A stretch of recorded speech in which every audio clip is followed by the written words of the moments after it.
Vamos a concordar en algo. Esto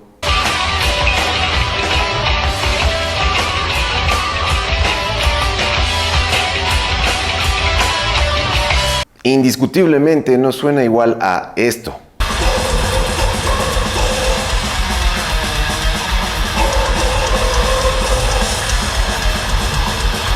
Y sin embargo, ambas son consideradas bandas de metal. De hecho, probablemente son las dos bandas más conocidas, pero, y aquí está la pequeña enorme diferencia, dentro de su estilo en particular, llamado también subgénero. Iron Maiden toca heavy metal, que tuvo sus orígenes en el hard rock, y Cannibal Corpse toca death metal, que tuvo sus orígenes en el thrash. Quizás esto explique sus enormes diferencias y que obviamente no pasan desapercibidas por los mismos fanáticos del metal. Ya ni te cuento a alguien que ni escucha metal. ¿Y a cuento de qué viene esta reflexión? Bueno, pues como muy probablemente ya conoces, hace unas 3 semanas saqué un video que se llama ¿Por qué el metal le suena a ruido a tanta gente? Que ya va por las 130,000 vistas y la gente muy generosamente me ha dejado más de 1,300 comentarios. Como siempre entonces, los comentarios son el mejor termómetro para entender los distintos puntos de vista de la gente y su forma de pensar. En este sentido entonces, uno de los comentarios que se repitió constantemente y que más me ha llamado la atención es aquel donde la gente expresa su gusto por el metal, pero que de todas formas considera que es cierto tipo de metal. El metal extremo para ser exactos. Bueno, ese sí que es puro ruido. Pero empecemos por el principio. Primero que nada me gustaría rescatar este comentario en particular, ya que es bastante interesante. Johnny Death Thrash dice: la ignorancia en el tema metal es enorme. Para empezar, mucha gente ni siquiera sabe lo que es metal y lo que no es metal. Le dicen metal al rock, al hard rock, al punk, al hardcore, al new metal.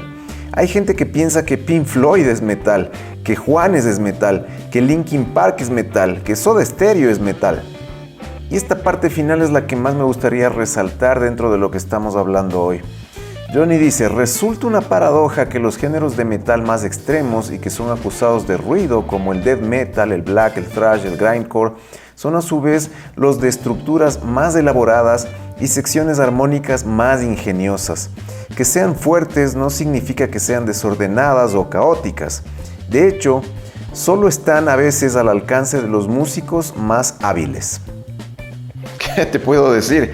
Cierra todo y vámonos. No lo habría podido expresar de mejor manera. Si adquirir el gusto por el metal fue un proceso de asimilación, asimilar el metal extremo es un proceso que requiere apertura mental y un deseo de experimentar con sonidos nuevos y que no te resulten familiares. Si no, es volver a caer en el mismo bucle que estamos criticando. El metal que a mí me gusta sí es bueno. Ese otro sí que es puro ruido. Pues lamento informarte que tampoco. Una vez más es simplemente música a la que no estás habituado o con la que no te has familiarizado. En otras palabras, lo mismo que le pasa a alguien que no le gusta el metal. Lo que pasa es que no estás dispuesto a encontrarle el gusto porque simple y sencillamente no te apetece. Y eso está perfecto. A mí no me interesa en lo absoluto generar un gusto por el reggaetón o los corridos, por ejemplo. Simplemente no quiero y ya. Y así es como lo expresa justamente este otro comentario. Pero el metal extremo también tiene su historia, evolución y razón de ser. Lo que pasa es que a pesar de que ahora es sumamente conocido, su evolución pasó por debajo de los radares de la inmensa mayoría de los fanáticos del metal mientras ocurría. Estamos hablando de mediados de los 80s. Para entender mejor este fenómeno, vamos a comparar 3 álbums que salieron más o menos por las mismas fechas, años 83 y 84. Primero tenemos el Shout at the Devil de Motley Crue. De entrada ya estamos hablando del género más comercial del metal, el glam. Aparte, la disquera que patrocinó este disco es Elektra, un sello grande y reconocido que había estado vigente desde los años 50.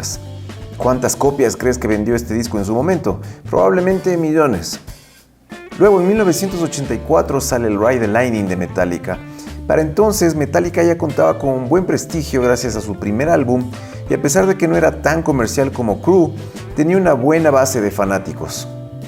El sello que los promocionó fue Megaforce Records, una disquera famosa en ese tiempo por apoyar a las prometedoras bandas de thrash que iban naciendo en la escena. Ahora analicemos Bathory, también del 84, que fue el álbum debut de la banda con el mismo nombre. Aunque ahora esta es una banda de culto, por esas épocas eran una banda completamente underground refundida en algún lugar de Suecia. Nada de videos de MTV ni disqueras importantes. Su primer disco lo realizaron con el sello Heaven Shore Studio, que bien podría haberse llamado El Garaje de mi Casa. ¿Cuántas copias vendieron? Pues habría que contar a todos sus amigos y familiares. Solo para graficar estos datos, y no son números oficiales ni mucho menos, pero podríamos decir que mientras a Motley Crue los conocían 1 millón de personas, a Metallica los conocían unos 100,000 y a Bathory con suerte unas 1000 personas. Entonces, ¿por qué es importante esta banda? Bueno, pues porque junto a Venom y otras bandas más, se la considera una influencia crítica para lo que vendría a ser llamado luego black metal. Solo tómate el tiempo para escuchar por curiosidad este álbum y vas a entender muchas cosas como la voz en el metal extremo. Solamente recuerda que estamos hablando del año 1984. Y mientras las bandas que todos conocemos de sobra seguían ganando popularidad, estas bandas underground seguían cimentando las bases del metal extremo. Por ejemplo, en el 85 saldría otro disco que es considerado piedra angular, esta vez del death metal. Estamos hablando del ahora legendario Seven Churches de la banda Possessed. Una vez más, recuerda que escuchar algo de este tipo en esa época era completamente inaudito. Las temáticas, sonido y voces que utilizaban estas bandas era algo que nunca se había hecho antes, pero pasaban desapercibidas, no te digo por el público masivo, sino por los mismos fanáticos del hard rock, el glam y el heavy metal. Probablemente los que mejor digerían este nuevo tipo de metal eran los amantes del thrash, ya que muchas de estas bandas eran consideradas el lado más duro de ese género. Así fue como empezaron a aparecer bandas como Death y Sepultura, que lograron imponer un sello distintivo en su música utilizando voces guturales combinadas con la agresividad del thrash. Ahora, si en este momento estás pensando, pero si yo nunca escuché hablar de esas bandas, no te culpo. Si algo tenían todas en común es que no eran populares para el gran público. ¿Te suena a algo de lo que hablamos en el anterior video? Lastimosamente, así como hay gente que habla pestes del pop porque le gusta el metal, también hay gente que idolatra el metal extremo, que argumenta que bandas como Metallica no son metal porque son demasiado comerciales o suaves. A ver, comerciales sí son, tampoco vamos a tapar el sol con un dedo, pero siguen siendo una banda de metal indudablemente. Decir lo contrario es simple fanatismo absurdo. En todo caso, aquí tienes una vez más mis argumentos. Déjame saber tu opinión sobre todo este asunto abajo en la caja de comentarios.